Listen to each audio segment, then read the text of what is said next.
Hello दोस्तों, राधे राधे। कैसे हो आप सब? आशा करती हूँ आप सभी अच्छे होंगे। स्वागत है आपका फिर से एक नए ब्लॉग में। और अभी सुबह के 7 बजे और दीदी नहा धोकर हो गई हैं तैयार बिल्कुल जाने के लिए। दीदी जाएंगे अब घर। कल आई थी और आपको मालूम है जहाँ पर लड़का ख़त्म हो गया था वहाँ घूमने के लिए गई थी दीदी कल। तो बस दीदी की तैयारी हो गई है। बैग लग चुका है, ज़्यादा कुछ नहीं, बस इनके कपड़े थे, ज़्यादा बैग लगाने को कुछ नहीं था। बैग तैयार है और दीदी जा रही हैं। अब देखते हैं कब आएंगी। आता है कोई घर पर तो अच्छा लगता है। और दीदी से तो मुझे बहुत ज़्यादा लगाव है, उन दोनों ही दीदियों से। कहते हैं ना नंदों से होता ही है किसी को एलर्जी, लेकिन मुझे बिल्कुल भी अपनी नंदों से एलर्जी नहीं होती है। नंद मेरे घर पर आती है तो मुझे बहुत अच्छा लगता है। 4 बातें कर लेते हैं और क्या है, बस अपने मन की कह देते हैं, उनके मन की सुन लेते हैं, बस इतना ही है।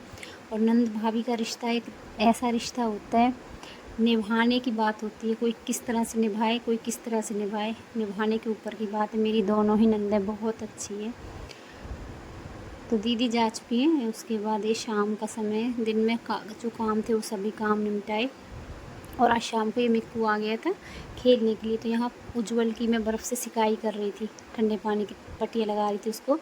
तो इसको दिखाई दे गई थी तेल की बोतल, तो बोलता है मेरे सिर में तेल लगाओ। मतलब इशारे से ही बातें करता है, अब इतनी बोलता तो है नहीं, मगर इसका इशारा था कि मेरे भी तेल और पानी लगाओ। तो बस इसकी मैंने मालिश की है, क्योंकि इसकी दाढ़ें निकल रही हैं तो कहीं ना कहीं इसका सिर एकदम गर्म रहता है, तो इसको थोड़ा सा आराम मिला है, वरना तो ये कहाँ इतना बैठता है।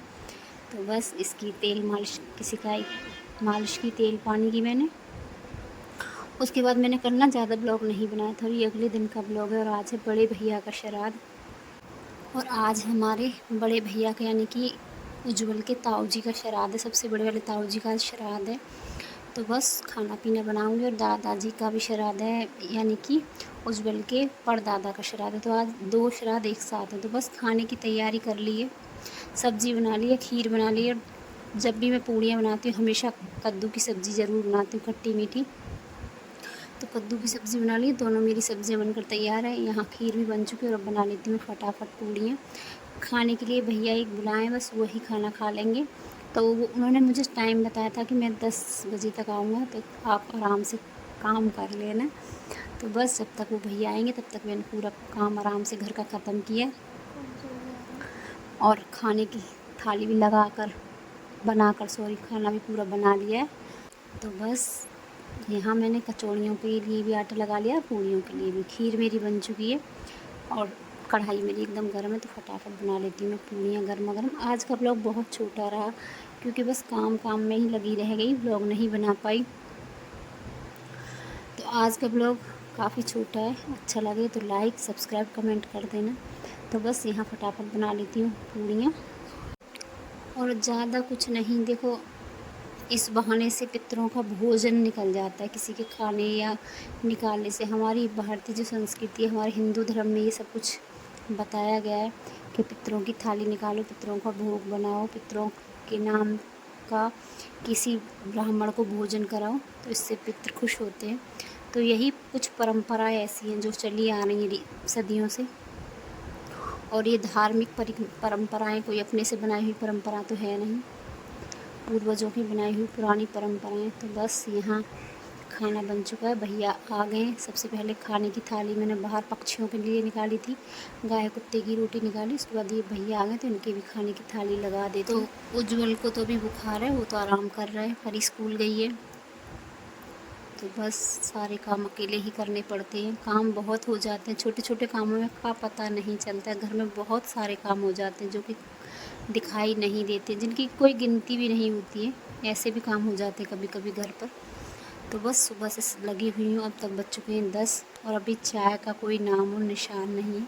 क्योंकि चाय नहाने के बाद मैं चाय नहीं लेती हूँ जब तक कि पूजा का खाना नहीं बना लेती हूँ। तो बस यहाँ पूड़ियाँ मेरी बन चुकी हैं, साथ के साथ गरम गरम कचौड़ियाँ भी उतार रही हूँ।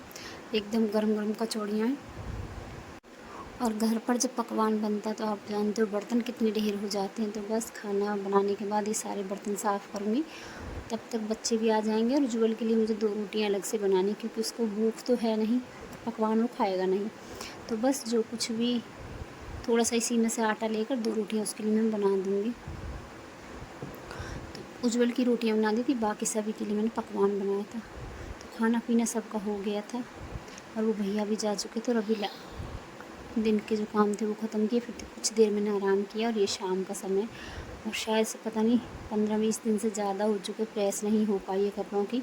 ढेरों कपड़े पड़े हुए हैं, सबकी करनी है मुझे प्रेस। तो ज़्यादा नहीं, थोड़े थोड़े कर कर सभी कपड़े कवर करूँगी। एक साथ तो नहीं कवर कर पाऊँगी, लेकिन जितने हो सकेंगे उतने आज प्रेस करूँगी। अपने बच्चों के नहीं कर पाऊँगी, लेकिन इनके तो ज़रूर करने पड़ेंगे। और साथ में चल रहा है सीरियल, और सीरियल चलता रहे या मनपसंद कोई गाने लगा दो तो पता नहीं चलता है काम घर का कब हो गया। तो बस मुझे सीरियल देखना अच्छा लगता है और मैं 1 से 2 ही सीरियल देखती हूँ। कमेंट में आप बताना कौन कौन मन अति सुंदर सीरियल देखता है। तो बस वही सीरियल चल रहा है, मुझे बहुत अच्छा लगता है ये सीरियल।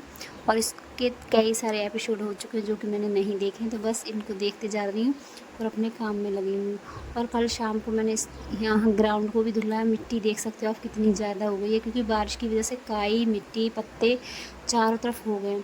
लेकिन आधा ही धुल पाई थी तो लाइट चली गई थी, और लाइट आएगी तब मैं बाकी की यहाँ की धुलाई करूँगी। तो देख सकते हो आप कितनी ज़्यादा धूल मिट्टी जमा हो चुकी है। और समर ये मोटर ठीक कराई थी समरसेबल की, तो यहाँ भी साफ़ सफाई करनी है। तो चलो आज का ब्लॉग तो मैं यहीं पर रोक देती